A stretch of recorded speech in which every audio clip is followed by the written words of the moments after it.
Hello दोस्तों, आप सभी बहुत अच्छे होंगे, स्वस्थ होंगे, यही कामना करती हूँ। और आरएस प्री की तैयारी हम कर रहे थे और हमारा टॉपिक जो है राजस्थान का इतिहास हम पढ़ रहे थे। इतिहास में भी हम कौन सा पढ़ रहे थे? मध्यकालीन राजस्थान का इतिहास। अब हम थोड़ा सा आगे चलते हैं। मध्यकालीन में जैसे हमने सारे वंश पढ़े, ठीक है, हमें 3 पार्ट में डिवाइड करना है राजस्थान को। जब भी आप करेंगे, जब भी आप पढ़ेंगे तो आपको 3 तरीके से वेटेज देते हुए पढ़ना है: प्राचीन, मध्य और आधुनिक। अब देखिए, हम मध्य में हमने क्या पढ़ लिए थे? इंपॉर्टेंट जो वंश थे वो हमने कंप्लीट किए थे, ठीक है। और आपसे मैं फिर से यही उम्मीद करती हूँ कि आप रिवीजन साथ में कर रहे होंगे ताकि आपकी हिस्ट्री बहुत अच्छी चल रही है।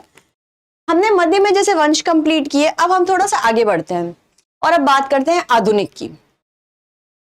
इंडिया लेवल पे एक बहुत बड़ी घटना घटी थी 1857 की क्रांति। हम बचपन से सुनते आए हैं, बचपन से पढ़ते आए हैं, थोड़ा बहुत नोन भी होंगे कि 1857 की क्रांति किस कारणों से हुई थी, क्या क्या हुआ था। अब हमें प्रीलिम्स के एस्पेक्ट से क्या पढ़ना है? देखो, 1857 की क्रांति आप इंडिया में पढ़ेंगे, वो इंडिया लेवल पे। हम अभी राजस्थान पढ़ रहे हैं, तो राजस्थान में हमको क्या क्या पढ़ना है? तो पहले हम उस पॉइंट पे बात करते हैं कि राजस्थान में हमको क्या क्या पढ़ना है।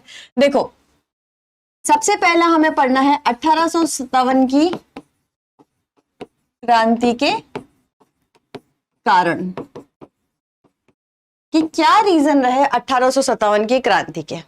दूसरी चीज हमको पढ़नी है कि ये कहां कहां पर हुई, कहां कहां पर हुई और कब कब हुई। तीसरी चीज जो प्रीलिम के एस्पेक्ट से इंपॉर्टेंट है कि इनमें किन व्यक्तियों का रोल रहा, किन व्यक्तियों का रोल रहा। चौथी चीज, अगर कोई इंपॉर्टेंट फैक्ट है इन सब से हटके भी, वो भी हमको साथ में याद करते हुए चलना है। पांचवी चीज, अगर इनमें कोई संस्था, कोई सभा, कोई संगठन बना तो वो कौन सा था, किसने बनाया और कब बना, ठीक है। 1857 की क्रांति जब भी हम पढ़ेंगे तब हमें इन फैक्ट्स पे बात करनी है। पढ़ने में 1857 की क्रांति बहुत वाइड है, आप क्या क्या पढ़ोगे, क्या क्या फैक्ट याद करोगे, तो आपका क्लियर विजन होना चाहिए कि जहां जहां ये पॉइंट दिखेंगे हमें वहां रुकना है, ठहरना है और उनको याद करते हुए चलना है। ये चीज याद हो जाएगी तो आपके फैक्ट भी कंप्लीट होंगे, मेंस के हिसाब से भी आपके काम आएगी। अलग अलग नहीं पढ़ रहे हैं हम, प्री मेंस का अगर आप कंबाइन अभी समझते चलेंगे तो मेंस के लिए भी आपके ईजी हो जाएगा, ठीक है। आरएस 2024 की वैकेंसी आ चुकी है। 700 प्लस पोस्ट आरएस 2024 में आई है और समय दिया है 2 फरवरी तक का, यानी आपके पास आज से भी लगभग 4 से 4.5 महीने अवेलेबल है। नोटिफिकेशन आते ही स्टूडेंट्स पढ़ाई में जुट जाते हैं, पर मार्केट में इतने सारे रिसोर्सेज एवं मिस इन्फॉर्मेशन है कि स्टूडेंट्स को समझ ही नहीं आता कि उन्हें क्या पढ़ना है और क्या छोड़ना है। कम समय में एक अच्छी तैयारी के लिए आपको चाहिए सही मार्गदर्शन और एक सटीक रणनीति। इसलिए मैं अपने फेलो टॉपर्स फ्रेंड के साथ आ रहा हूं आपके लिए आरएस प्रथम बैच लेकर। इस प्रथम बैच की खासियत ये होगी कि ये आपको बहुत ही कम टाइम में, यानी 90 डेज में आरएस का पूरा ही कोर्स बाइलिंगुअल मोड में कवर करवाएगा। इन टॉपिक्स के पढ़ाने के जरिए हम आपको बताएंगे कि कौन से सोर्सेज का चुनाव करना चाहिए, जिससे कि आपको ये समझ आएगा कि क्या एलिमिनेशन स्ट्रैटेजीज होती है, किस तरीके से पेपर अटेम्प्ट करना चाहिए, कितने क्वेश्चंस अटेम्प्ट करने चाहिए, कौन से टॉपिक्स का कितना वेटेज होना चाहिए, किसको कितने डेप्थ में पढ़ना चाहिए, और साथ ही साथ रिटेंशन कैप्सूल्स भी लेके आएंगे। हम ये भी बताएंगे कि प्रीलिम्स का पैटर्न क्या है और मेंस का पैटर्न क्या है, ताकि आपका विजन एकदम क्लियर हो जाए कि मेरे को इस टॉपिक को इस तरीके से पढ़ना है, इतना पढ़ना है, इतना छोड़ना है। तो अभी टॉपर्स नोट्स का ऐप इंस्टॉल कीजिए और एनरोल कीजिए प्रथम बैच में।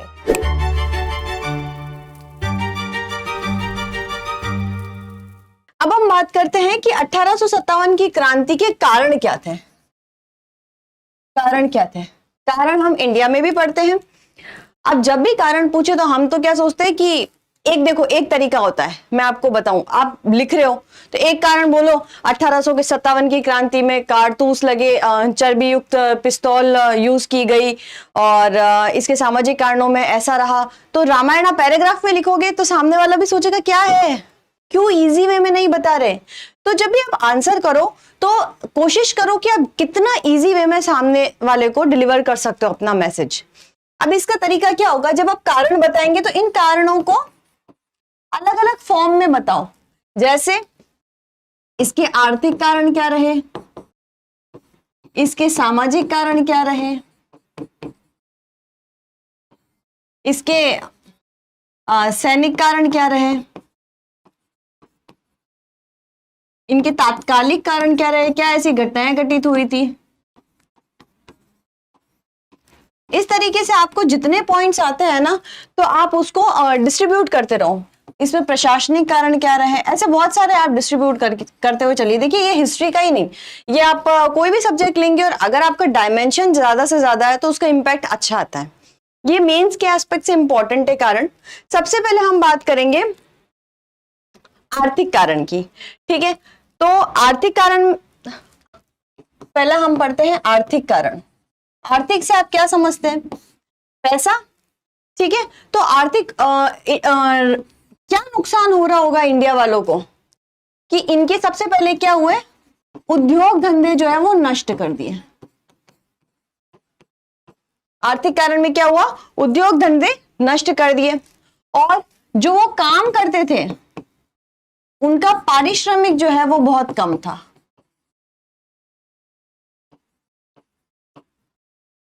जब अंग्रेज आए थे तब उन्होंने क्या सोचा है कि हमारी चीजें हमें बढ़ानी है, मतलब कि ब्रिटिश की चीजें हमें बढ़ानी है यहाँ पे इंडिया में, तो उन्होंने हमारे उद्योग धंधे नष्ट कर दिए। खादी का प्रयोग बहुत कम हो गया, वो सस्ते दामों पर जो है अपने ब्रिटिश की चीजें लेके आने लग गए थे।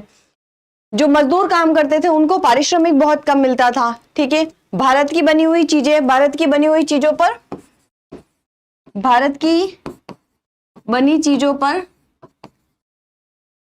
क्या कर दिया था, कर बहुत लगा दिया था, करारोपण बढ़ा दिया था, ठीक है। हमारे लिए जैसे कि आपको पता ही है कि भारत जो है वो क्या रहा है, कृषि प्रधान देश रहा है। लेकिन उस टाइम पे भी क्या हुआ, खेती पर कोई ध्यान नहीं दिया गया। ये कारण तो उस टाइम चल रहे थे आर्थिक, कि ठीक है कोई भी उद्योग धंधे जो है, हमारे इंडिया के उद्योग धंधे वो खत्म होते जा रहे थे। काम करते थे तो पारिश्रमिक नहीं मिलता था। इंडिया में कोई चीज बन रही तो उन पे इतना टैक्सेशन बढ़ा देते कि आम व्यक्ति के लिए वो खरीद पाना बहुत मुश्किल था। और भारत जैसे कृषि प्रधान देश में खेती के लिए कोई भी काम नहीं किया जा रहा था। ये तो हुए क्या, आर्थिक कारण। अब दूसरे हम पढ़ते हैं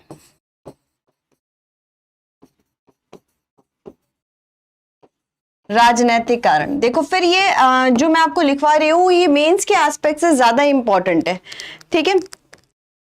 आप पढ़ेंगे उस टाइम पर कि वेलेजली ने एक सहायक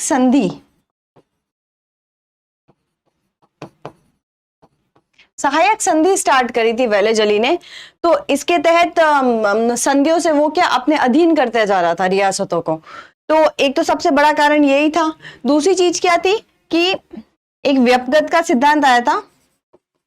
इसको हम और डिटेल में इंडिया वाले में कवर करते हैं। अभी आप बेसिक मतलब एक ओवरव्यू ले लो कि क्या क्या कारण रहा होगा, ठीक है। डलहौजी ने क्या करा था, उत्तराधिकारी डलहौजी का एक फंडा था। इनसे पहले तक तो क्या होता था कि जैसे किसी राजा के कोई बेटा नहीं है, ठीक है, तो उत्तराधिकारी नहीं है, तो वो क्या करते, गोद लेते थे और गोद लेके अपना जो राजपाट था वो वापस जिसको उत्तराधिकारी लिया है उनको दे देते थे। लेकिन जैसे ही डलहौजी आए तो डलहौजी ने कहा कि ये जो सिस्टम है आपके गोद लेने का, ये गोद लेने का सिस्टम हम बंद करते हैं, और अगर आपका कोई उत्तराधिकारी नहीं है तो जो आपका राजपाट, जो आपकी जमीन है वो सारी किसकी हो जाएगी, सरकार की हो जाएगी, मतलब ब्रिटिश की हो जाएगी। तो इससे भी जो है लोगों में बहुत गुस्सा था, शासक नाराज थे, आग उबल रही थी और वो फूटने की देर थी। दो चीजें आपको समझ में आ गई, आर्थिक और राजनीतिक कारण मोटे मोटे ये हैं। हमें डिटेल में अभी नहीं जाना है, अभी आप ओवरव्यू लेते चलिए बस। अब देखिए नेक्स्ट हम पढ़ते हैं तीसरा है प्रशासनिक कारण। प्रशासन में भी क्या, प्रशासन में आपको ध्यान रखना है कि भ्रष्टाचार बढ़ रहा था। किसके बीच में भ्रष्टाचार बढ़ रहा था? जो जज है, जो पुलिस है और जो अन्य प्रशासन है, वहां पर अंग्रेजों के आने के कारण क्या हो रहा था? कंटिन्यू भ्रष्टाचार बढ़ रहा था। इससे किसको नुकसान हो रहा था? आम जनता को, भारतीय जनता को। वो परेशान थी, हर चीज में कर बढ़ाना, हर चीज में रोक टोक, खादी का प्रचार नहीं, किसान जो है वो बुरी स्थिति में हो गए हैं, तो फिर क्या करेंगे? 1857 की क्रांति होना लाजमी था। ये है प्रशासनिक कारण। चौथा है सामाजिक धार्मिक कारण। देखो, अगर आप इनका तरीका समझ जाओगे ना कि हमें किस तरीके से आंसर करना है, तो आपको अपने आप पॉइंट याद आते जाएंगे। अब जैसे मैंने कहा सामाजिक धार्मिक, धार्मिक मतलब हमारे धर्म को क्या पहुंच रही होगी? धर्म को ठेस क्यों पहुंची थी? क्योंकि उस टाइम पे ईसाई धर्म का प्रचार होने लग गया था। ठीक है। और काले गोरे में आपने पढ़ा ही होगा कि काले गोरे में भेद होने लग गया था। ठीक है। ये जो है सांप्रदायिक सद्भाव को खराब कर रहे थे, सांप्रदायिक सौहार्द को खराब कर रहे थे।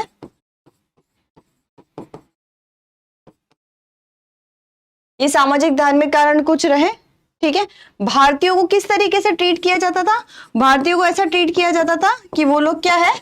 इनके गुलाम है। भाई, हमारे ही देश में आके आप हमें ही गुलाम बना रहे हो, ये क्या बात हुई? तो इनमें तो क्रांति होना लाजमी था। इनके मन में आग उबल रही थी कि कोई ऐसा समय आए और हम क्या करें? क्रांति करें। सामाजिक धार्मिक कारण में हमने क्या पढ़ा कि भारतीयों के धर्म को ठेस पहुंच रही थी। क्यों? क्योंकि भारतीयों में ईसाई धर्म को प्रसार जो है उस टाइम बढ़ गया था। काले गोरे में विभेद करना इन्होंने स्टार्ट कर दिया था। इससे हिंदू मुस्लिम में जो सांप्रदायिक सौहार्द बना हुआ था अब तक, वो कहीं ना कहीं ये खराब करने की कोशिश कर रहे थे। और हमारे ही देश में हमें ही गुलाम समझा जा रहा था। अब नेक्स्ट है, बाहरी घटनाएं भी कुछ हुई थी। बाहरी घटनाएं क्या हुई थी? जैसे प्रथम आंग्ल अफगान युद्ध हुआ, क्रीमिया युद्ध हुआ, पंजाब युद्ध हुआ। इनमें क्या हुआ था? अंग्रेजों को असफलता मिली। जब अंग्रेजों को असफलता मिली तो अभी तक जो मानसिकता बनी हुई थी भारतीयों के मन में कि अंग्रेजों को हराना इम्पॉसिबल है, वो मानसिकता कहीं ना कहीं चेंज हुई। भारतीय ये तो सोचते थे इनको कैसे हराएंगे, इन लोगों के पास तो इतनी टेक्नोलॉजी है, इतने प्रभुत्व है, इन्होंने पूरे भारत पे कब्जा कर रखा है। लेकिन जब इनमें हारे, तब इनमें हारने के बाद में इनको लगा कि नहीं, इनको हम हरा सकते हैं, इतने भी कमजोर नहीं है। ये पांचवा पॉइंट हो गया। छठा, सिपाहियों में क्या हुआ था? सिपाहियों में असंतोष था। सिपाहियों में असंतोष क्यों था? एक तो इनका सैलरी डिस्क्रिमिनेशन बहुत होता था। सैलरी डिस्क्रिमिनेशन बहुत होता था सिपाहियों में, अंग्रेजों के सिपाहियों में और अपने भारतीयों के सिपाहियों में। इनको जो है जातिवाद इनके साथ बहुत होता था। और सिपाहियों, जो भारत के सिपाही थे, तो उन लोगों के लिए जो भारत की सीमा पार करके जाना उनके लिए एक अच्छा पॉइंट नहीं था। वो कभी नहीं चाहते थे कि सीमा लांघ के जाए। ये इनके धर्म के भी खिलाफ था। 7 समुंदर पार जिसको कहते, वो जाना वो कभी प्रेफर नहीं करते थे। लेकिन ऐसा नियम बना दिया गया कि आपको जो है विदेश में कुछ समय काम करना पड़ेगा। और ये क्या कर दिया? कंपलसरी कर दिया। तो जब ये कंपलसरी कर दिया तो सिपाहियों के मन में ठेस पहुंची कि हमारी भावनाओं का क्या? सही बात है। ये इन कारणों से जो है सिपाहियों में असंतोष चल रहा था।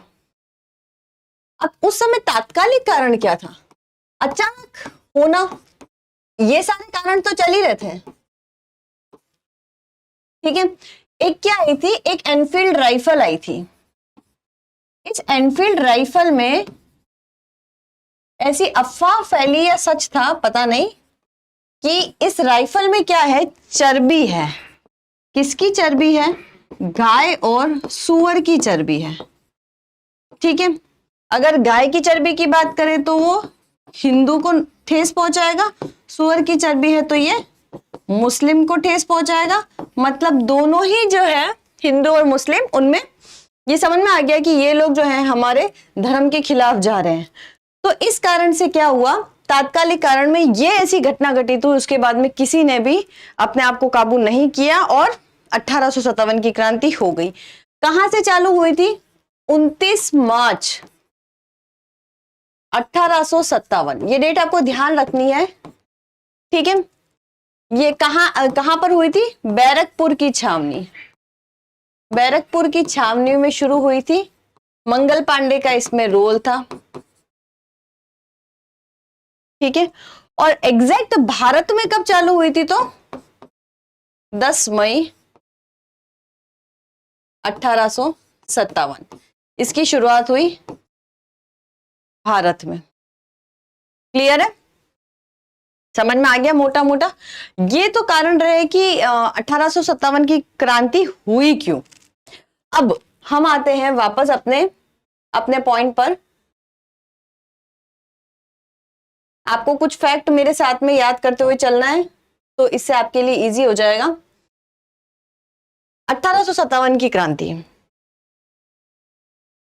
अब कुछ फैक्ट आपको कैसे याद करने कि जो पॉइंट आता जाए आप नोट डाउन करते चलिए, याद करते चलिए। ये कारण मेंस में बड़े क्वेश्चन में पूछा जा सकता है। अब हम चलते हैं फैक्ट्स की ओर।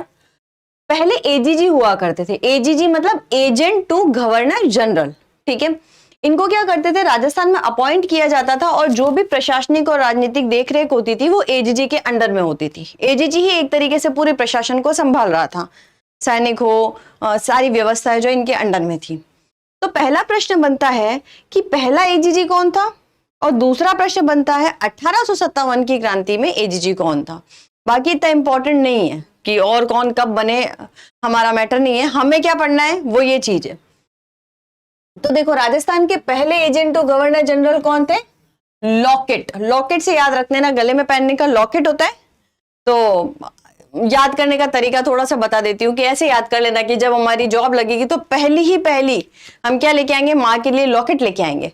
तो लॉकेट से आप इसको कनेक्ट कर लो। पहले एजीजी कौन थे? श्री लॉकेट। पहले जो ये हेडक्वार्टर होता था एजीजी का, वो कहां पर था? अजमेर में था। लेकिन बाद में इसको कहां शिफ्ट कर दिया? आबू में। अब आपको सीधा पूछे कि एजीजी का कहां पर हेडक्वार्टर कहां पर था, तो ऑप्शन आते हैं। अगर ये दोनों रहे हैं तो आपको दोनों टिक करने हैं, अजमेर और आबू। पहले अजमेर में था 1832 तक, फिर वो शिफ्ट होकर कहां पर आ गया 1845 में आबू में। क्लियर है? अब नेक्स्ट क्वेश्चन जो है, ये पहला क्वेश्चन तो ये आपका मैंने बता दिया। दूसरा किस तरीके से बनेगा? राजस्थान में 1857 की क्रांति के समय एजीजी कौन थे? Patrick Lawrence. बहुत बार पूछा गया प्रश्न और इंपॉर्टेंट फैक्ट है, पैट्रिक लॉरेंस। देखो, लॉकेट और लॉरेंस कंफ्यूज नहीं होता है। लॉकेट पहले थे। पहली बार हम क्या पहनेंगे? लॉकेट पहनेंगे डायमंड का। जब आपकी जॉब लग जाएगी तो आप डायमंड का लॉकेट लेके आना। और 1857 की क्रांति के समय कौन थे? लॉरेंस। कुल राजस्थान में कितनी सैनिक छावनियां थी? 6 सैनिक छावनियां थी। ठीक है, ये भी पूछा जाता है। अब कौन सी थी? देखिए, इस नाम तो आपको याद करने पड़ेंगे। थोड़ी एक ट्रिक है, जैसे हमने याद करा था, एनी ना ब्याह देखे। कैसे याद करेंगे? एनी ना ब्याह देखे। एनी एक लड़की है, वो बोलती है ना ब्याह देखे। कैसे याद करोगे? ए से एरिनपुरा, नी से नीमच, न से नसीराबाद, ब्या से ब्यावर, दे से देवली और खे से खेरवाड़ा। याद हो जाएंगे? इजी है, ज्यादा टफ नहीं है। एनी ना ब्याह देखे, एरिनपुरा, नी से नीमच, ना से नसीराबाद, ब्या से ब्यावर, दे से देवली, खे से खेरवाड़ा। हमें तो याद नहीं होते थे तो हमने एक ट्रिक बना के ऐसे याद कर लिया। नसीराबाद कहाँ आता है? अजमेर में। नीमच अभी वर्तमान में एमपी में है। एरिनपुरा पाली में है, देवली टोक ब्यावर ब्यावर में ही है, और खेरवाड़ा कहाँ है, उदयपुर में है। ये कुछ रेजिमेंट है, उस टाइम पर हर क्षेत्र की रेजिमेंट नियुक्त होती है, वहां पे वो देखभाल करती है। तो नसीराबाद की कौन सी थी, 15वीं बंगाल नेटिव इन्फेंट्री। ये आगे भी पढ़ेंगे तो ये आपको ध्यान रखना है, 15वीं बंगाल नेटिव इन्फेंट्री किसकी है, नसीराबाद की। नीमच, नीमच का एरिया कौन सा आता है, मध्य प्रदेश वाला, तो मध्य प्रदेश के नाम आएंगे इसमें, मालवा। और मेवाड़ राजपूताना एजेंट, क्योंकि नीमच जो था मेवाड़ के सबसे पास था, तो यहाँ पे कौन सा था, मेवाड़ राजपूताना एजेंट। एरिनपुरा पाली, पाली जोधपुर के पास पड़ता है, जोधपुर लीजियन। देखो याद करने का तरीका बता रही हूँ, बहुत इजी हो जाएगा आपके लिए। देवली टोक, तो उसमें कौन सी थी, कोटा। ब्यावर, ब्यावर में मेरवाड़ा, ब्यावर अजमेर में आता है, मेरवाड़ा भी आपको पता होगा अजमेर में आता है, इसलिए मेरवाड़ा बटालियन। और खेरवाड़ा जो उदयपुर में है, उदयपुर में कौन सी जनजाति सबसे ज्यादा है, भील जनजाति, इसलिए इनका नाम ही क्या है, भील कोर रेजिमेंट। तो अगर आपसे मिलान करो में पूछ ले तो आप अलग अलग इसमें क्या है, सिर्फ यही तो है, एक ही चीज अलग है, बाकी तो हम कनेक्ट करके याद कर सकते हैं। नसीराबाद की 15वीं बंगाल नेटिव इन्फेंट्री याद करना है, क्यों करना है, नेक्स्ट स्लाइड में आपको पता चल जाएगा। नीमच, नीमच एमपी के आसपास आता है, तो मालवा मेवाड़ रेजिमेंट। एरिनपुरा पाली, पाली किसके पास है, जोधपुर के पास, तो जोधपुर लीजन। देवली टोक, टोक का कोटा। ब्यावर, ब्यावर अजमेर में आता है, तो मेरवाड़ा भी अजमेर में आता है, उनका नाम उसी पे है। और खेरवाड़ा उदयपुर भील जनजाति के नाम पर। अब देखिए क्रांति के प्रतीक, अब तो आरएस में तो इतना इजी प्रश्न नहीं पूछते हैं क्रांति के प्रतीक, फिर भी बड़े क्वेश्चन में आप ऐड कर सकते हैं इसको। क्या थे, कमल और रोटी। कमल के फूल को उन सभी सैन्य टुकड़ों को भेजा गया जो विद्रोह में शामिल थी, रोटी को एक गांव का चौकीदार पूरे गांव तक पहुंचाता था। अब फिर से वेरी वेरी इंपॉर्टेंट पूछा जाता है, प्रीलिम्स में पूछा जाता है, बहुत इंपॉर्टेंट फैक्ट है, भूलना नहीं है। देखो 1857 की क्रांति से एक क्वेश्चन फिक्स है, तो आप साथ के साथ फैक्ट याद करते चल रहे हैं, मतलब आपका एक क्वेश्चन तैयार हो गया है, कोई नहीं हिला सकता। आप देखेंगे ये वहां पे एक क्वेश्चन कैसे पूछेंगे, कौन सा असंगत है, कौन सा सुमेलित है, कौन सा जो है मिलान में नहीं है या मिलान करो में। तो देखो याद करना है, ईडन, ईडन कहाँ का है, जयपुर का। मॉरिसन, मॉरिसन कहाँ है, भरतपुर का। कैप्टन शावर्स, शावर कहाँ, मतलब बारिश कहाँ अच्छी होती है, उदयपुर।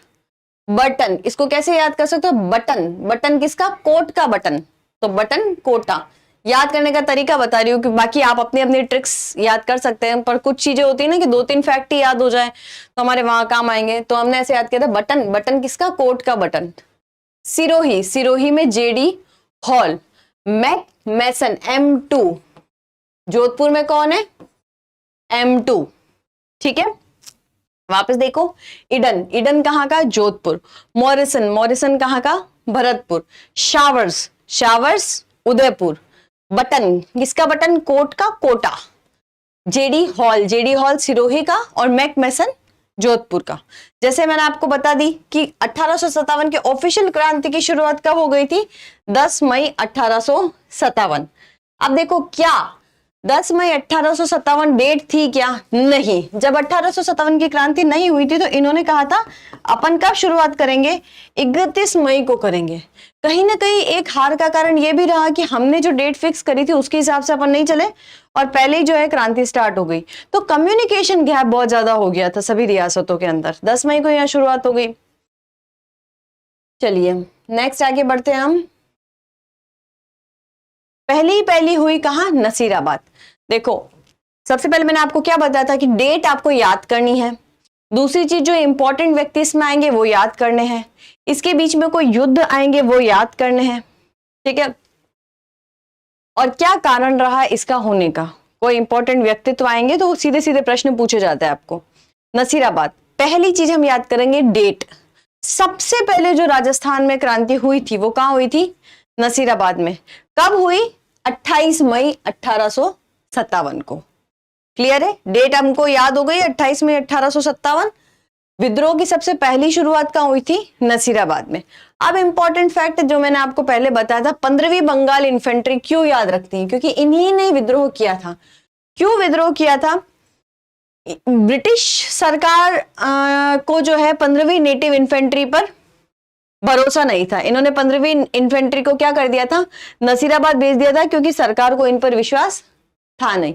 तो वहां के सैनिकों ने कहा कि भाई आपको हम पे विश्वास नहीं है तो हम क्यों आप पे भरोसा करें कि आप हमारे लिए कुछ करेंगे। ऐसे कम्युनिकेशन होता गया और लड़ाई बढ़ गई। तो ब्रिटिश सरकार ने अजमेर की 15वीं, जो अजमेर में थी 15वीं नेटिव इन्फेंट्री, उसको नसीराबाद भेज दिया था। ठीक है, तो इससे विश्वास अविश्वास पैदा हो ही गया।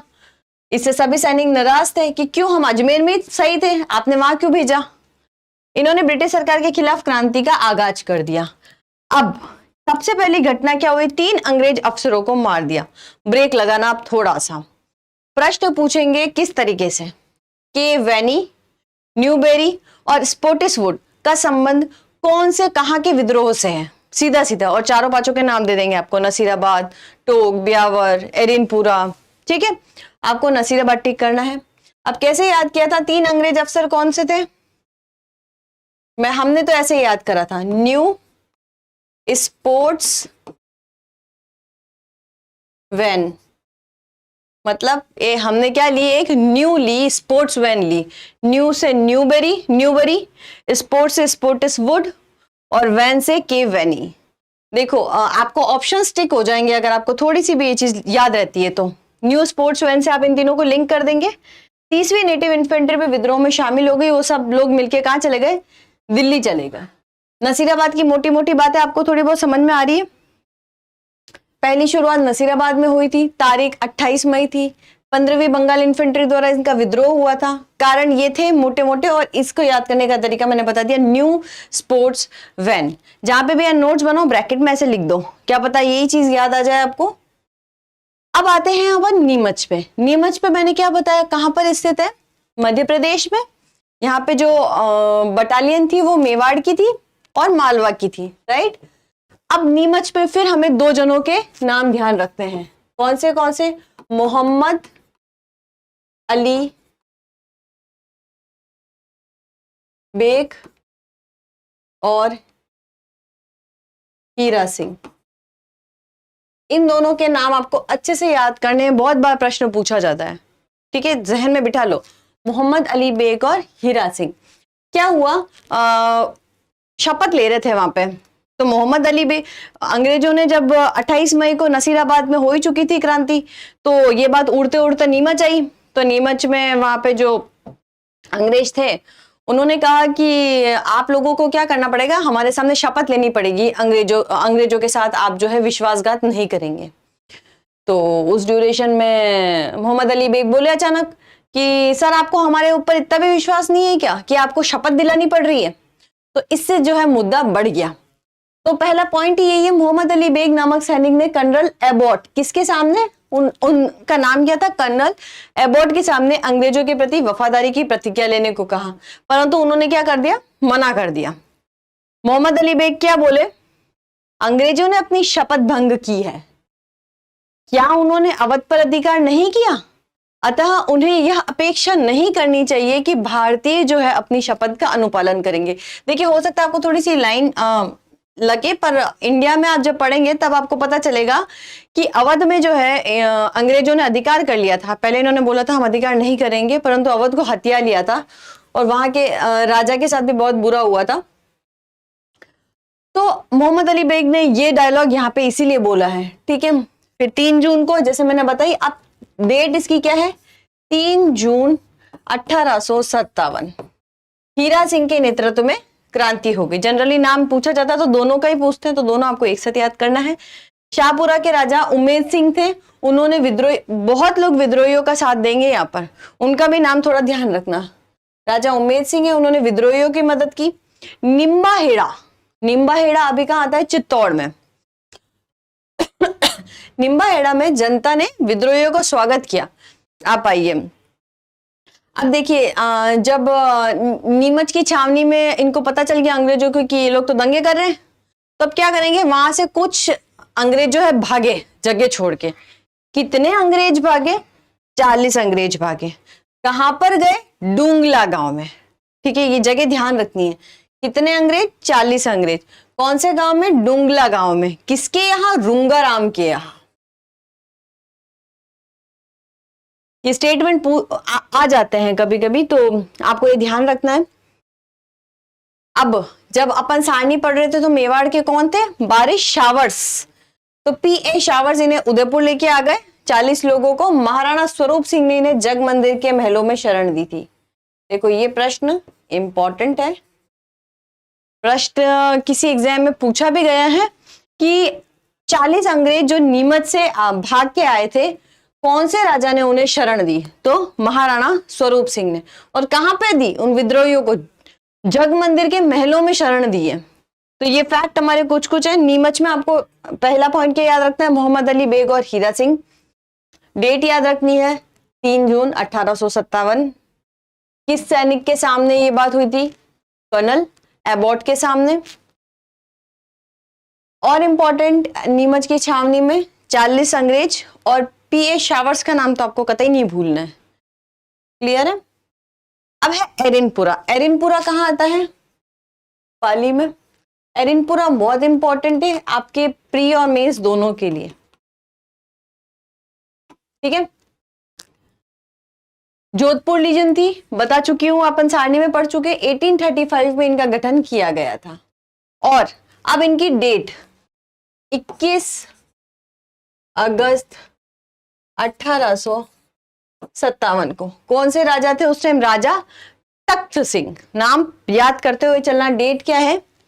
21 अगस्त 1857। और राजा कौन से है? राजा तख्त सिंह के खिलाफ विद्रोह प्रारंभ हुआ। भाई राजा तख्त सिंह के खिलाफ हुआ, विद्रोहियों के भी तो नाम ध्यान रखना। किसने किया विद्रोह? तो 3 राजा थे, 3 सैनिक थे। कौन से? मोतिखा, सूबेदार शीतल प्रसाद और तिलक राम। 3 थे, मोतिका और शीतल प्रसाद और तिलक राम। इन तीनों का नाम बहुत बार पूछा जाता है कि इन तीनों का संबंध किससे है? तो इन तीनों का संबंध एरिनपुरा से है। ठीक है। अब एक डायलॉग आएगा, चलो दिल्ली मारो फिरंगी। पहला प्रश्न, ये किससे रिलेटेड है? एरिनपुरा विद्रोह से। चलो दिल्ली अलग है, वो हम भारतीय इतिहास में पढ़ते हैं। चलो दिल्ली मारो फिरंगी ये अपने राजस्थान का है, तो हमें अच्छे से ध्यान रखना है। ठीक है। किसके नेतृत्व में? शिवनाथ सिंह के नेतृत्व में। वे क्रांतिकारी कौन? शिवनाथ सिंह के नेतृत्व में ये चलो दिल्ली मारो फिरंगी ऐसे करते हुए दिल्ली की ओर कूच कर गए। यहाँ के विद्रोहियों ने जो है आबू में भी क्रांति कर दी और बाकी सैनिकों को भी दिल्ली की तरफ ले गए। जैसे जैसे चलते गए, बीच बीच में लोग आते गए, इकट्ठे होते गए, वो किधर की तरफ बढ़े? दिल्ली की तरफ बढ़े। वापस ब्रेक लगा के वापस देखो इसको ध्यान से। एरिनपुरा कहाँ आता है? पाली में। डेट आपको ध्यान रखनी है 21 अगस्त 1857। और क्या ध्यान रखना है? कौन से राजा थे? राजा तख्त सिंह। तीनों के नाम ध्यान रखना है, मोतिका, शीतल प्रसाद और तिलक राम। चलो दिल्ली मारो फिरंगी का डायलॉग किससे रिलेटेड है? एरिनपुरा से।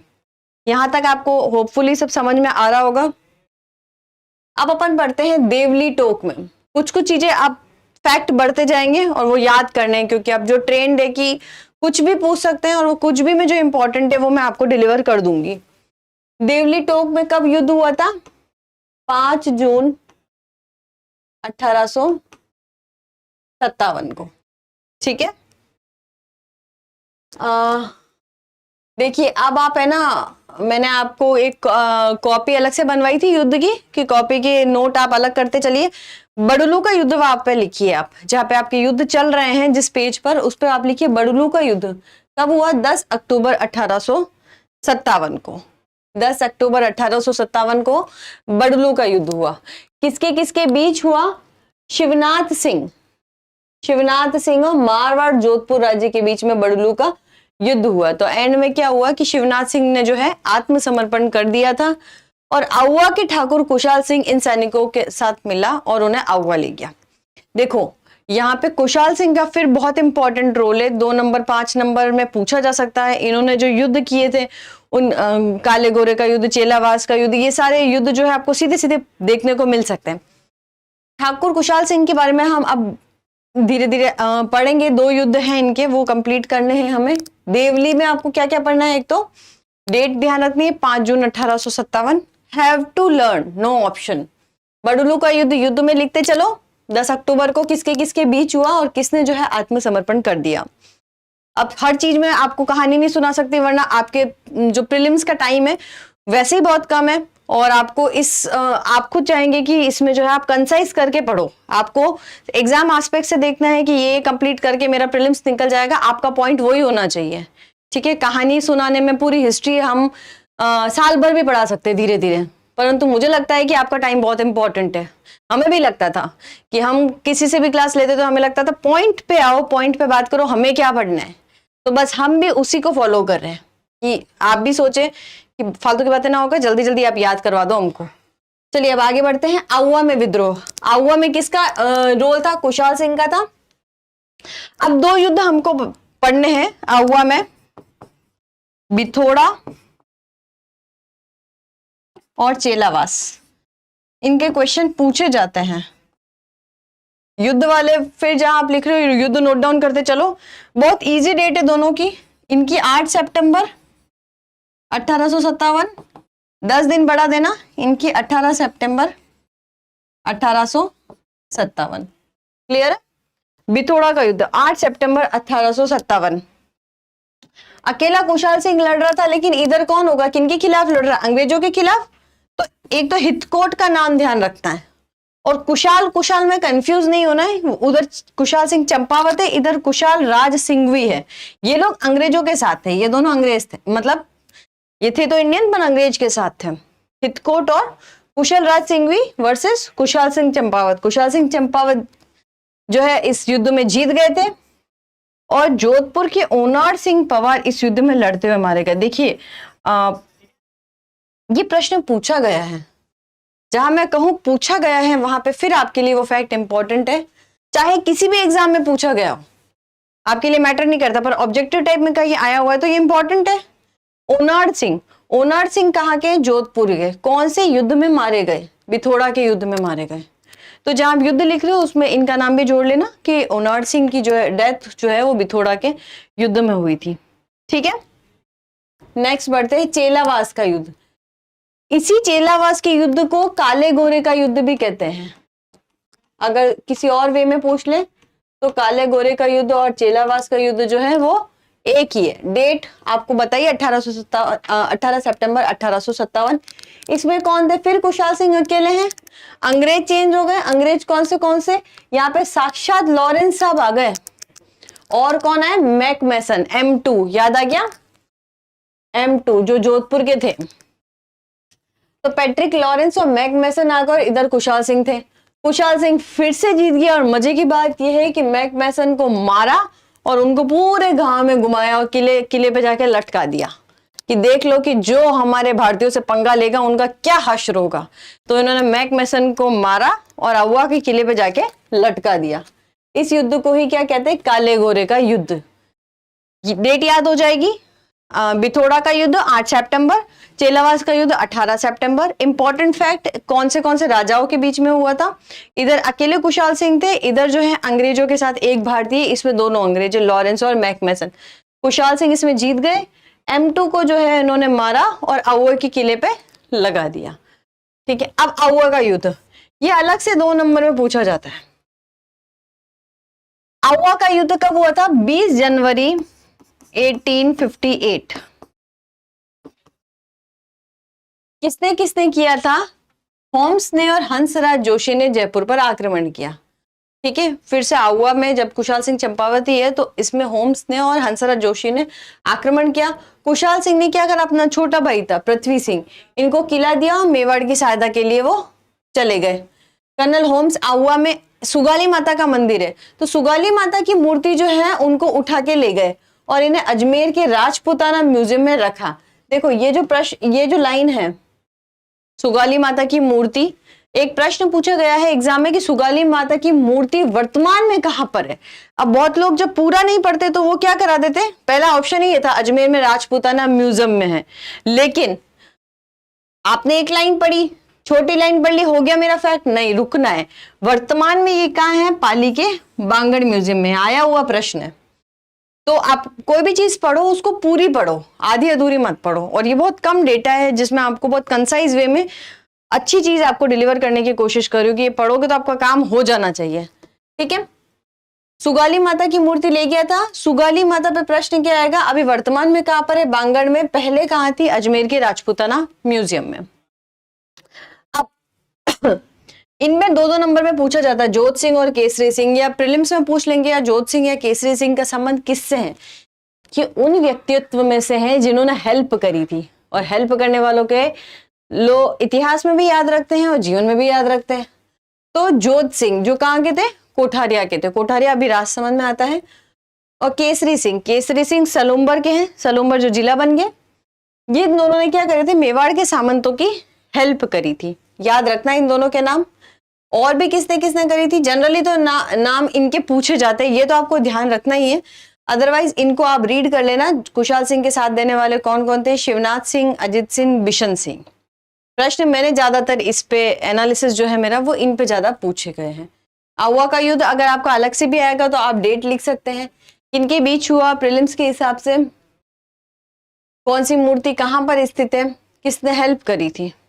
आरएस 2024 की वैकेंसी आ चुकी है। 700 प्लस पोस्ट आरएस 2024 में आई है और समय दिया है 2 फरवरी तक का, यानी आपके पास आज से भी लगभग 4 से 4.5 महीने अवेलेबल है। नोटिफिकेशन आते ही स्टूडेंट्स पढ़ाई में जुट जाते हैं, पर मार्केट में इतने सारे रिसोर्सेज एवं मिस इन्फॉर्मेशन है कि स्टूडेंट्स को समझ ही नहीं आता कि उन्हें क्या पढ़ना है और क्या छोड़ना है। कम समय में एक अच्छी तैयारी के लिए आपको चाहिए सही मार्गदर्शन और एक सटीक रणनीति। इसलिए मैं अपने फेलो टॉपर्स फ्रेंड के साथ आ रहा हूँ आपके लिए आरएस प्रथम बैच लेकर। इस प्रथम बैच की खासियत ये होगी कि ये आपको बहुत ही कम टाइम में यानी 90 डेज में आरएस का पूरा ही कोर्स बाइलिंगुअल मोड में कवर कराएगा। इन टॉपिक्स के पढ़ाने के जरिए हम आपको बताएंगे कि कौन से सोर्सेज का चुनाव करना चाहिए, जिससे कि आपको ये समझ आएगा कि क्या एलिमिनेशन स्ट्रैटेजीज होती है, किस तरीके से पेपर अटेम्प्ट करना चाहिए, कितने क्वेश्चंस अटेम्प्ट करने चाहिए, कौन से टॉपिक्स का कितना वेटेज होना चाहिए, किसको कितने डेप्थ में पढ़ना चाहिए, और साथ ही साथ रिटेंशन कैप्सूल्स भी लेके आएंगे। हम ये भी बताएंगे कि प्रीलिम्स का पैटर्न क्या है और मेंस का पैटर्न क्या है, ताकि आपका विजन एकदम क्लियर हो जाए कि मेरे को इस टॉपिक को इस तरीके से पढ़ना है, इतना छोड़ना है। तो अभी टॉपर्स नोट्स का ऐप इंस्टॉल कीजिए और एनरोल कीजिए प्रथम बैच में।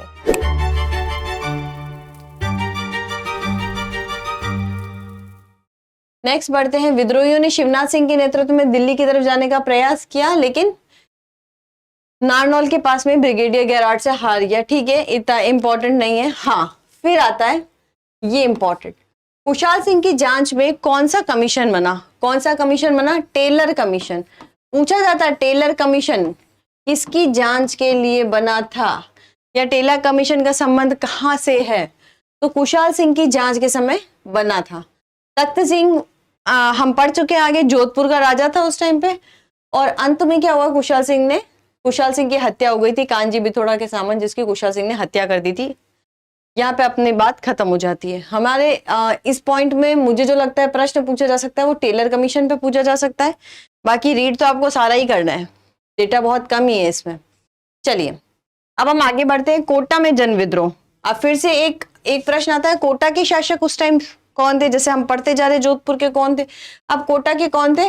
राम सिंह सेकंड। राम सिंह सेकंड कौन थे? कोटा के शासक थे। कोटा के बारे में अगर मैं आपको बताऊं, अभी थोड़ी देर पहले मैंने बताया था, किसका नाम पढ़ाया था? बटन, याद है? बटन, कोट का बटन, तो बटन आपको नाम याद हो गया होगा। कब हुई थी इनकी? 15 अक्टूबर 1857 को। किसके नेतृत्व में? जय दयाल और मेहराब खां के नेतृत्व में। 2-3 नाम आपको पॉइंट टू पॉइंट याद करने, जय दयाल और मेहराब खां के नेतृत्व में हुई थी। अब ये जो बटन हम पढ़ते हैं, युद्ध में क्या हुआ? बटन का गर्दन काटा और उस गर्दन को लेके पूरे गांव में घुमाया। जैसे मैकमेसन को मार के आहुआ के किले पे लगा दिया था कि ये हश्र होता है, वैसे बटन को लेके तो पूरे गांव में घुमाया था कि देख लो हमारे साथ में पंगा लेने वालों का ये हश्र होगा। ये आप समझ सकते हो, बटन का सिर काट कर शहर में घुमाया गया। राजा राम सिंह सेकंड को नजरबंद कर दिया। कोटा का अब देखो, एक पूछेंगे कि कोटा में क्या हुआ था? कोटा एक जन विद्रोह था, ये भी प्रश्न पूछा जाता है। हालांकि आपने इसे ध्यान नहीं दिया होगा, ध्यान से देखिए, ये जन विद्रोह था कोटा का, लोगों ने ही करा था, है ना। कोटा के शासक राव मेहराब सिंह थे। मेहराब खा, जयदयाल और मेहराब खा का नाम आपको ध्यान रखना है। डेट आपको ध्यान रखनी है 15 अक्टूबर। मथुराधीश मंदिर के महंत कन्हैया लाल गोस्वामी ने राजा और विद्रोहियों के बीच समझौता कराया था। फिर से प्रीलिम्स के लिए इंपॉर्टेंट, किसने राजा और विद्रोहियों के बीच समझौता कराया था? मथुराधीश मंदिर के कौन थे? कन्हैया लाल गोस्वामी। और जब मैं आपको राम सिंह सेकंड पढ़ा रही थी तो राम सिंह सेकंड के टाइम पे भी मैंने बोला था मदन पाल का हम पढ़ेंगे। करौली के राजा मदन पाल ने राम सिंह सेकंड को विद्रोहियों से मुक्त कराया था। राम सिंह सेकंड की हालत तो ऐसी हो गई थी, कमरे में बंद कर दिया। अब वो बेचारा जैसे तैसे तो अंग्रेजों के पास बात पहुंचाया कि अरे मेरे को तो कर दिया इन्होंने नजरबंद, अब मैं क्या करूं? अंग्रेजों ने कहा कि तुम्हें मैंने इतनी तोपों की सलामी दी है, हाँ, और तोपों की सलामी के बावजूद भी तुम्हें क्या नजरबंद कर दिया? फिर उन्होंने क्या करा? करौली के मदन पाल को भेजा। मदन पाल उनको छुड़ा के लेके आए। तो आप देखो, आप ये पढ़ोगे भी, राम सिंह सेकंड को दंडित किया। उन्होंने कहा कि यार हमारी ट्रेनिंग में आप इतने कमजोर कैसे? इनको तोपों की सलामी जो 15 थी उनको 11 कर दिया, ठीक है, उनको डिमोट कर दिया। कालांतर में रॉबर्ट्स ने कोटा को विद्रोहियों से पूर्णतः मुक्त करा दिया। जयदयाल और मेहराब खां इनको क्या दे दिया था? मृत्युदंड दे दिया था। ठीक है, मोटा मोटा कोटा का आपको पता चल गया होगा कि हमें कोटा में क्या क्या पढ़ना है। अब देखो, ये तो हुई फेमस जगह की बातें। अब कई छोटी छोटी जगह भी छोटे छोटे विद्रोह हुए, और अब हम पढ़ ही लेते हैं कि हमें प्रीलिम्स के हिसाब से कुछ छोड़ना नहीं है। अभी कोशिश करेंगे कि पूरा कंप्लीट कर लेते हैं प्रीलिम्स के हिसाब से, राइट। तो अब हम छोटे में क्या है, एक तो टोक है। टोक में हमको क्या पढ़ना है? इनके नाम जरूर ध्यान रखो। अंग्रेजों के समर्थक कौन थे? नवाब वजीरुद्दौला अंग्रेजों का समर्थक था, लेकिन उसके मामा मीर आलम ने विद्रोहियों का साथ दिया। मामा का नहीं याद रहे चलेगा। नवाब वजीरुद्दौला किसका समर्थक था? अंग्रेजों का समर्थक था। ताराचंद पटेल ने निम्बाड़ा में कर्नल जैक्सन की सेना का सामना किया था। कर्नल जैक्सन जो कि नीमच के विद्रोहियों का पीछा कर रहा था। टोक के विद्रोह में महिला, अब ये फिर से इंपॉर्टेंट है कि कौन सा ऐसा 1857 की क्रांति का केंद्र था जिसमें महिलाओं ने भाग लिया था। कहीं आपको मैंने अभी पढ़ाया महिलाओं का कुछ रोल आया था, लेकिन टोक ऐसा था जहां पर महिलाओं ने भी भाग लिया था। ये पूछा गया प्रश्न है, तो यहाँ पे फिर आपको याद करना है। ठीक है, महिलाओं को किसी ने टोक में नहीं टोका, उन्होंने 1857 में भाग लिया। तो इस तरीके से आप याद कर सकते हैं। धौलपुर का विद्रोह, धौलपुर का विद्रोह डेट याद रख लो तो बहुत अच्छी बात है। कोटा में कब हुआ? 15 अक्टूबर को। धौलपुर में 27 अक्टूबर को। ठीक है, 27 अक्टूबर 1857 को। फिर प्रश्न, किसने किया या कौन थे विद्रोही, तो उनका नाम फिर हमें याद रखना है। कोटा में जैसे कौन थे? जयदयाल और मेहराब खां। वैसे ही विद्रोही में कौन थे? रामचंद और हीरालाल। हीरालाल में कंफ्यूज नहीं होना है आपको, नीमच में हीरा सिंह थे। ठीक है, वैसे ही धौलपुर में कौन थे? हीरालाल और रामचंद। फिर है भरतपुर का विद्रोह। भरतपुर में कौन थे? गुर्जर और मेव जाति ने विद्रोह कर दिया था। मेन विद्रोह का नेतृत्व सदरुद्दीन ने किया था। फिर से ये नाम इंपॉर्टेंट हो गया कि सदरुद्दीन का संबंध कौन से विद्रोह से है? भरतपुर से। ये फैक्ट आपको ध्यान होना चाहिए। गुर्जर और मेव जाति ने इनका विद्रोह कर दिया था। जो मतलब खास बातें वो अपन थोड़ी बहुत दूसरे छुटपुट जगह हुई थी वो ध्यान रख ले तो अपना पूरा डेटा जो है अच्छे से तैयार हो जाता है। अलवर में विद्रोह, अलवर में बन्ने सिंह का नाम पूछते हैं, जैसे कि बन्ने सिंह का संबंध किससे था? उन्होंने अंग्रेजों का साथ दिया था 1857 की क्रांति में। बन्ने सिंह पे आपको ये चीज ध्यान रखनी है। जयपुर में विद्रोही कौन थे? सादुल्ला उस्मान विलायत खां। ये तीनों का संबंध जयपुर से था। ये ईडन हमने पढ़ा था कि कहने पर राजा राम सिंह सेकंड इन्हें गिरफ्तार कर लेता है। छोटी छोटी बातें, छोटे छोटे फैक्ट है, पढ़ते चलिए। अब बीकानेर में फिर एक क्वेश्चन इंपॉर्टेंट बनता है क्या कि बीकानेर में एक शासक रहे सरदार सिंह। उस सरदार सिंह ने जो है इतना डेडिकेटेड था वो अंग्रेजों की हेल्प करने के लिए कि वो अपनी रियासत से बाहर जाकर भी अंग्रेजों की सहायता कर रहा है। तो प्रश्न बन जाता है फिर से, कौन सा ऐसा राजा रहा जिसने रियासत से बाहर जाके अंग्रेजों की सहायता करी? तो वो कौन थे? सरदार सिंह। तो भाई अंग्रेजों की हेल्प करी तो अंग्रेज बदले में कुछ देंगे, तो अंग्रेजों ने क्या दिया? बीकानेर टिब्बी क्षेत्र के 41 गांव जो है वो सरदार सिंह को दिए। ये स्टेटमेंट में भी पूछा जा सकता है, ध्यान रखना है। बीकानेर में सरदार सिंह का नाम क्यों फेमस है? क्योंकि इन्होंने रियासत से बाहर जाकर काम किया, तो अंग्रेजों ने कुछ बदले में देंगे, तो इन्होंने क्या दिया? 41 गांव दिए। कौन से क्षेत्र में? टिब्बी क्षेत्र में। अब आ जाओ, दो एक राजा अपन इंपॉर्टेंट पढ़ेंगे जिनके बारे में प्रश्न पूछने की संभावना है।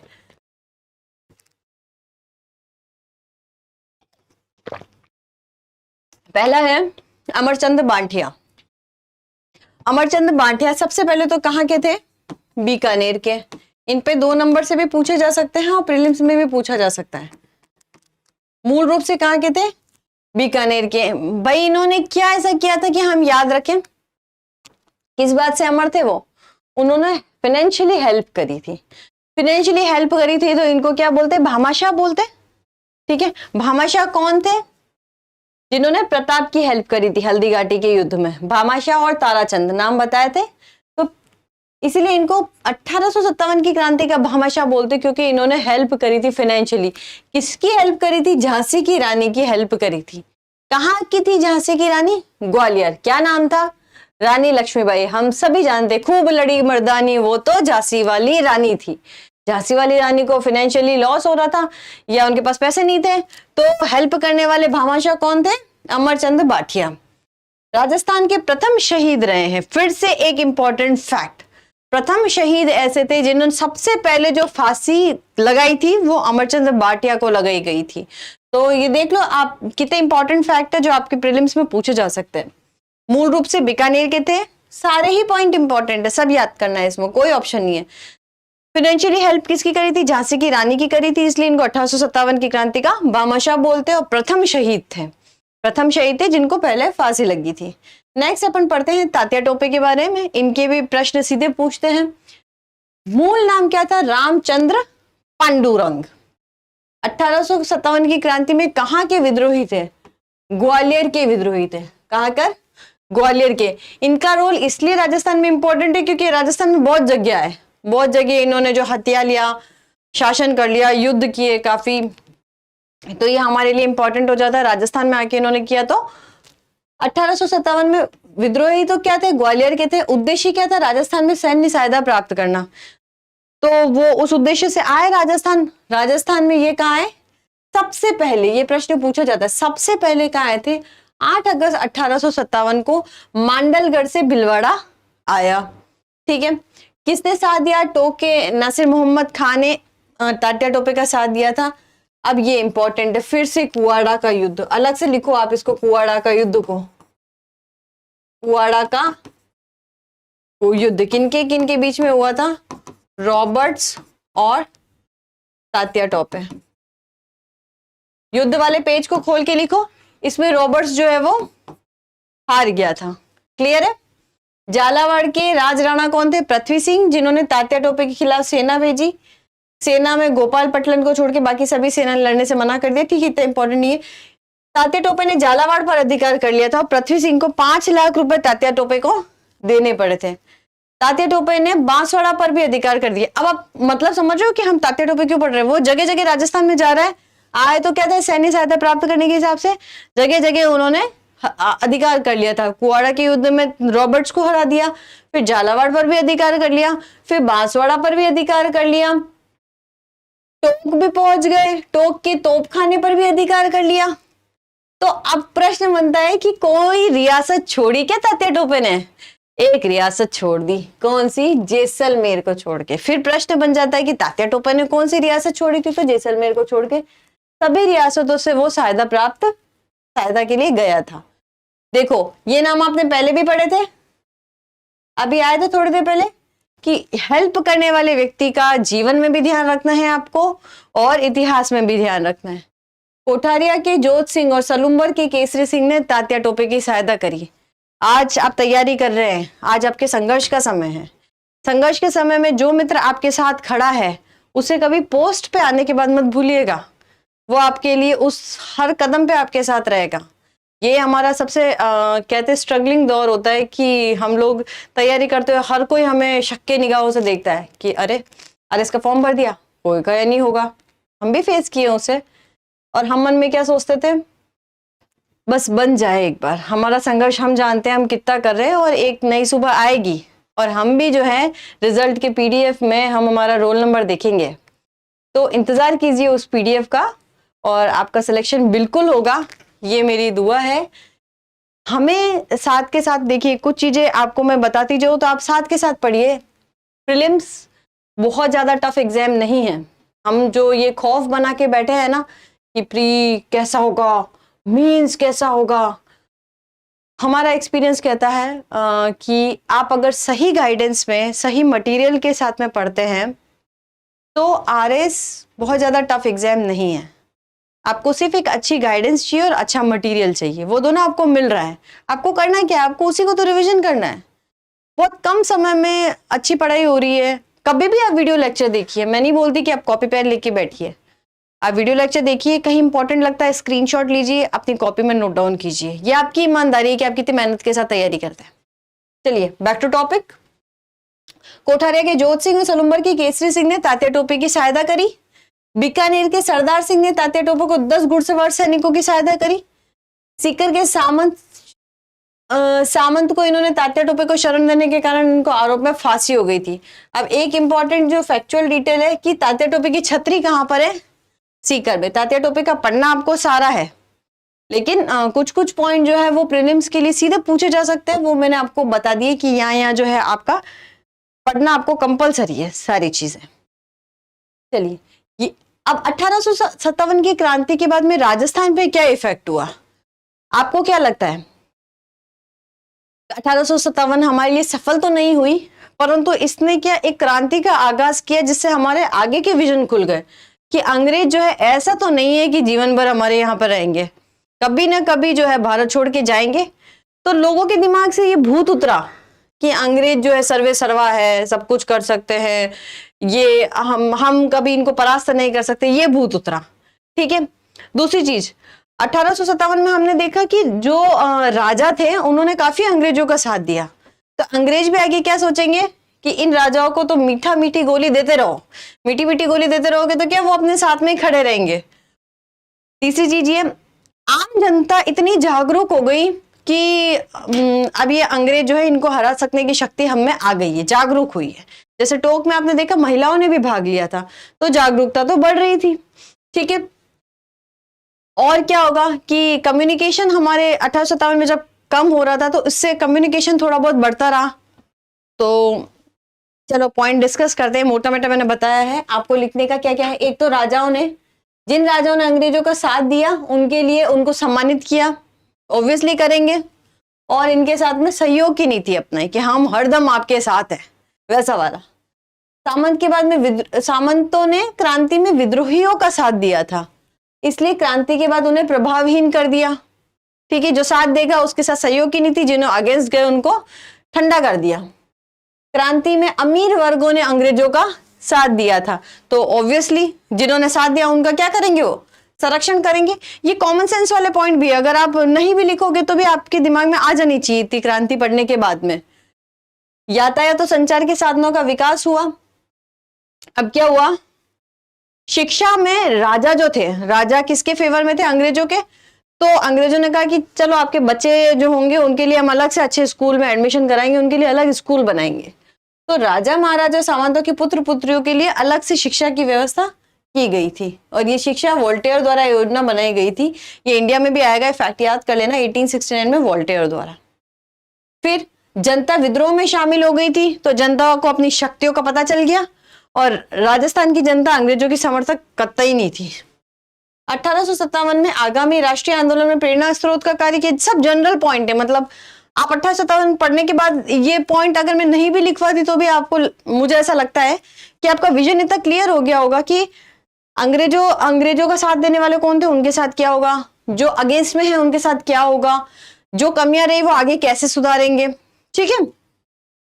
तो ये हुई 1857 की क्रांति का राजस्थान पे क्या प्रभाव पड़ा। अब जैसे मैंने आपको बताया था कि कारण, परिणाम, जो डेट्स हैं, कौन कौन इसमें शामिल थे, विद्रोहियों के नाम क्या थे, उस टाइम अंग्रेज शासक कौन थे, एजीजी वगैरह, ये सब फैक्ट हमने पढ़ लिए। अब एक जो इंपॉर्टेंट फैक्ट हमारे छूट जाते हैं, सब फैक्चुअल डेटा है। ठीक है, आप बोर हो चाहे कुछ भी हो, पर आपको याद करना पड़ेगा। जैसे भी याद करें आप याद कीजिए, या मेरी माने तो फिर एक कागज पे लिखिए और उसको चिपका दीजिए। 10-15 दिन घूरिए उसको रोज। नहीं होगा एक बार में याद, मैं खुद मानती हूँ नहीं होता, तो आप अपनी जहाँ आप स्टडी करते हैं उस टेबल के पास में उस पेपर को चिपका दीजिए और देखिए, और चलते फिरते बोलिए अपनी बहन को, भाई को, हस्बैंड को, वाइफ को, मम्मी को, पापा को, दोस्तों को कि भाई तुझे पता है क्या राजपूताना समाचार में क्या था, भाई तुझे पता है क्या कि वीर भारत सभा क्या थी, इसमें कौन थे। तो ऐसे करते करते आपको ये चीज याद हो जाएगी। ठीक है, राजपूताना समाचार 1850 के दशक में संपादित हुआ था। देखो अब सारे में ही 2 नंबर में भी पूछा जा सकता है, प्रीलिम्स में भी, ये पूरा मान के चलो ये बहुत इंपॉर्टेंट है। और एक क्वेश्चन आपका फिक्स है, इसमें से फिक्स क्वेश्चन है। आपको अगर 3-4 स्लाइड में एक क्वेश्चन फिक्स हो रहा तो आप रट लो ना। राजपूताना समाचार 1850 के दशक में संपादित हुआ था। संपादक कौन थे? मास्टर कन्हैया लाल।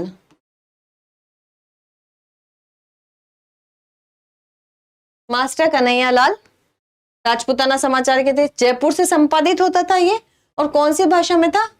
उर्दू में और हिंदी में, दोनों में था।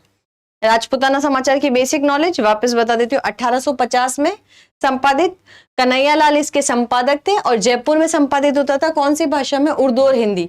2 नंबर में इतना इनफ है। सज्जन कीर्ति सुधाकर, इन्होंने क्या करा था? उदयपुर में साप्ताहिक एक था, मेवाड़ राज्य की सरकारी गजट जिसको कहा जाता था, वो सज्जन कीर्ति सुधाकर के नेतृत्व में हुआ है। इनकी भाषा क्या थी? हिंदी थी। अब राजपूताना गजेटियर, ये 1885 में हुआ था। राजपूताना गजेटियर कहाँ से प्रकाशित होता था? अजमेर से। हिंदी और उर्दू देखो बहुत सारे में कॉमन है, हिंदी और उर्दू भाषा थी इनकी। नेक्स्ट है राजस्थान समाचार। राजस्थान समाचार फिर इनके संपादक थे मुंगी समर्थदान। थोड़ा फैक्ट है, आप लिख के याद कीजिए, देख के याद कीजिए, बार बार सुनिए, मुझे याद हो जाएगा पर एकदम नहीं होगा। आप सोचे कि बस क्लास खत्म होते ही रट लूं तो थोड़ा मुश्किल होगा, और कुछ लोग कर भी सकते हैं कि आज याद करके ही सोऊंगा। याद कीजिए और सुनाइए एक दूसरे को। समाचार, राजस्थान समाचार, संपादक मुंगी समर्थदान। राजस्थान में प्रकाशित प्रथम हिंदी दैनिक समाचार कौन सा था? राजस्थान समाचार। ये प्रश्न आता है सीधा सीधा, प्रथम हिंदी दैनिक समाचार कौन सा था? राजस्थान समाचार। राजस्थान केसरी बहुत बार पूछा गया प्रश्न है। 1920 में कहां से? वर्धा से प्रकाशित। ये राजस्थान सेवा संघ द्वारा प्रकाशित था, जिसकी शुरुआत विजय सिंह पथिक ने करी थी। विजय सिंह पथिक का नाम सीधा सीधा पूछा जाता है। राजस्थान केसरी किसने करी थी? विजय सिंह पथिक ने। नवीन राजस्थान, यही जो है 1921 में अजमेर से राजस्थान सेवा संघ द्वारा प्रकाशित हुआ, जिसको तरुण राजस्थान के नाम से संपादित हुआ। लाइन चल रही है, राजस्थान केसरी, नवीन राजस्थान, तरुण राजस्थान, तो इन सब में विजय सिंह पथिक का रोल आपको दिखेगा। सन आपको ध्यान रखने हैं, 20 में, 21 में, 23 में। ठीक है, आगीबाज, आगीबाज पे प्रश्न पूछा जाता है किसके द्वारा? जय नारायण व्यास के द्वारा। क्यों पूछा जाता है? क्योंकि राजस्थानी भाषा का प्रथम राजनीतिक समाचार जो था वो क्या था? आगीबाज। आपको नाम भी थोड़ा अलग लग रहा होगा, इसलिए राजस्थानी, अभी तक हम हिंदी उर्दू पढ़ रहे थे। राजस्थानी भाषा का जो प्रथम राजनीतिक समाचार पत्र था वो कौन सा था? आगीबाज। और किसने चालू करवाया? जय नारायण व्यास द्वारा, ब्यावर में प्रकाशित हुआ है। क्लियर? अब मैंने बताया था ये तो अखबार हुए, एक बहुत बड़ा पार्ट है अखबार का भी। ये 2 स्लाइड है, 2-3 स्लाइड है, परंतु इसमें से क्वेश्चन फिक्स है। अब वैसे ही संगठन संस्था वो भी हमें याद करनी है। पहला है राजस्थान सेवा संघ, बहुत important, very very important. Rajasthan सेवा संघ कब गठित हुआ? 1919। वो ही वर्धा महाराष्ट्र, अभी थोड़ी देर पहले आया था। इनमें किसमें था? अर्जुनलाल सेठी, केसरी सिंह बारहट और विजय सिंह पथिक। इन तीनों का ही नाम पूछते हैं। आपको प्रश्न देंगे राजस्थान सेवा संघ में सम्मिलित कौन कौन थे, इनमें से कोई एक अलग नाम दे सकते हैं। हमें जो सेलेक्ट करना है वो इन तीनों का नाम सेलेक्ट करना है। ठीक है, अर्जुनलाल सेठी, केसरी सिंह बारहट और विजय सिंह पथिक। इनमें मुख्य सहयोगी और भी रहे हैं, राम नारायण चौधरी, हरिभाई किंकर। इनका मुख्यालय जो था वर्धा से अजमेर स्थापित कर दिया था, लेकिन 27 में इसे बंद कर दिया। देखो, अगर राजस्थान सेवा संघ में इतनी बातें आप मोटी मोटी कर देते हो ना, मेंस वाला तो डेफिनेटली बहुत खुश हो जाता है कि इतने फैक्ट आते हैं, तो उसके आगे कोई सवाल ही नहीं बचता कि आपको नंबर नहीं मिलेंगे। और आप जितना अच्छा 2 नंबर में परफॉर्म करते हो, 5 नंबर में परफॉर्म करते हो, उसका इम्पैक्ट 10 नंबर पे डेफिनेटली मिलता है। आप शुरुआत ही अच्छी करोगे तो आगे से उसका विजन क्लियर हो जाएगा कि इनको बहुत कुछ आता है, तो आपको वैसे ही चलना है। इसलिए छोटे छोटे टॉपिक जो है ना, जिनको याद करने रटते चलो। राजस्थान सेवा संघ 1919, वर्धा महाराष्ट्र, 3 तो खास नाम है, अन्य सहयोगी है, 1927 में इसको बंद कर दिया। इसी तरीके से राजपुनाना मध्य भारत सभा, इनका प्रथम अधिवेशन 1919 में ही हुआ था, जिसकी अध्यक्षता किसने करी थी? जमनालाल बजाज ने। फिर इंपॉर्टेंट, ये इन दोनों का नाम बहुत बार पेपर में पूछा गया है। कन्हैया लाल ढूंढ और स्वामी गोपाल दास किससे संबंधित है? सर्वहितकारिणी सभा से। ये सर्वहितकारिणी सभा के गठनकर्ता कौन है? कन्हैया लाल। देखिए दोनों ही हम थोड़ा कंफ्यूज होते थे, मैंने तो ऐसे याद किया था, सर्वहित मतलब सभी का हित करने वाला कौन? श्री कृष्ण भगवान। श्री कृष्ण भगवान के नाम पर ये दोनों नाम है। देखो, कन्हैया लाल ढूंढ और स्वामी गोपाल दास। गोपाल दास का नाम भी श्री कृष्ण भगवान से रिलेट करता है, तो सर्वहित सभी का हित करने वाले श्री कृष्ण भगवान, इन्हीं के नाम से 2 नाम, स्वामी गोपाल दास और कन्हैया लाल ढूंढ। इंपॉर्टेंट है 1907, इंपॉर्टेंट है, भूलना नहीं है। 1907 में चुरू में हुई थी ये। बहुत पूछा जाता है प्रश्न, ये 2 नंबर में भी पूछा जाता है आपका। मरुधरा हितकारिणी सभा, मरुधरा हितकारिणी सभा 1918 में जोधपुर में चांदमल सुराणा ने इस संस्था को क्या करा? 1923 में जयनारायण व्यास द्वारा मारवाड़ हितकारिणी सभा में पुनर्गठित करा था। दो जनों के नाम आपको ध्यान रखने हैं, जयनारायण व्यास और चांदमल सुराणा। इनका संबंध इससे सीधा सीधा है। मारवाड़ सेवा संघ किसके द्वारा गठित है? जयनारायण व्यास के द्वारा। सन भी याद करना है, 1920, जयनारायण व्यास। वागड़ सेवा मंदिर भोगीलाल पांड्या के द्वारा, गौरीशंकर उपाध्याय, माणिक्यलाल वर्मा के द्वारा। ये आप आपके स्क्रीनशॉट लेना चाहे या कॉपी में लिखना चाहे तो लिख सकते हैं। सारे फैक्ट यही है। खाड़लाई आश्रम ये सागवाड़ा डूंगरपुर में, माणिक्यलाल वर्मा। फिर से वीर भारत सभा, ये बहुत इंपॉर्टेंट, जो बहुत इंपॉर्टेंट बोलूं वो तो आप बहुत अच्छे से प्रिपेयर कर लेना। 1910 में गठन करता थे केसरी सिंह बारहट वीर भारत सभा के। वीडी सावरकर द्वारा इन्होंने 1899 में गठित मित्र मेला, जिसका 1905 में इनका नाम क्या कर दिया? अभिनव भारत पड़ा। ठीक है, इसका उद्देश्य क्या था? क्यों बनाई गई थी? वीर भारत मतलब भारत के लिए वीर तैयार कर रहे थे, भारत के क्रांतिकारियों को प्रशिक्षण दे रहे थे ये।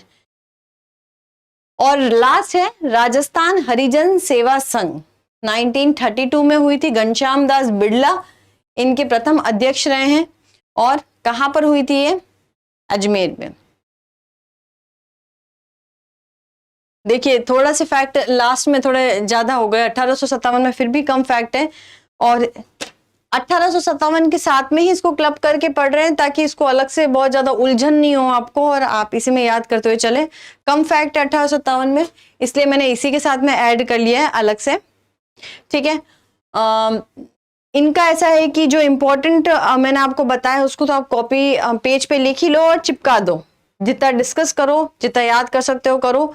ये सिर्फ प्री के लिए नहीं, प्री मेंस दोनों के लिए काम आएगी। ये जो लास्ट के दोनों चीजें पता है, ये संस्था और जो ये पत्र छपे हैं, इन पे प्रश्न आरपीएससी के फेवरेट क्वेश्चंस में आते, पूछते ही है 1 या 2 प्रश्न, तो आप इसको अच्छे से प्रिपेयर कर लीजिए।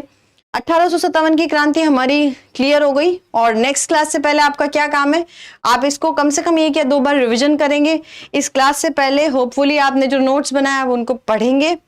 लास्ट जो मैं आपको बताती हूँ, युद्ध किताबें का जो अलग से पेज चल रहा है उसको रिवीजन आपको करते चलना है। और मान के चलिए ज्यादा टाइम नहीं लगता है आपको रिवीजन करने में, मुश्किल से 5 या 10 मिनट लगते हैं रिवीजन में। आपको क्लास में ज्यादा टाइम इन्वेस्ट करना नहीं है, क्लास आपकी वैसे ही बहुत शॉर्ट कंसाइज वे में हो रही है। आप हमारे साथ चलिए, आपका प्रीलिम्स का सिलेबस निपट जाएगा और आपके पास इतना भी समय मिलेगा कि आप रिवाइज उसको अच्छे से कर सकें। क्लियर है? तो यहाँ पे मैं क्लास को एंड करती हूँ। नेक्स्ट टॉपिक से पहले आप प्लीज रिवाइज करके आइएगा। All the best guys.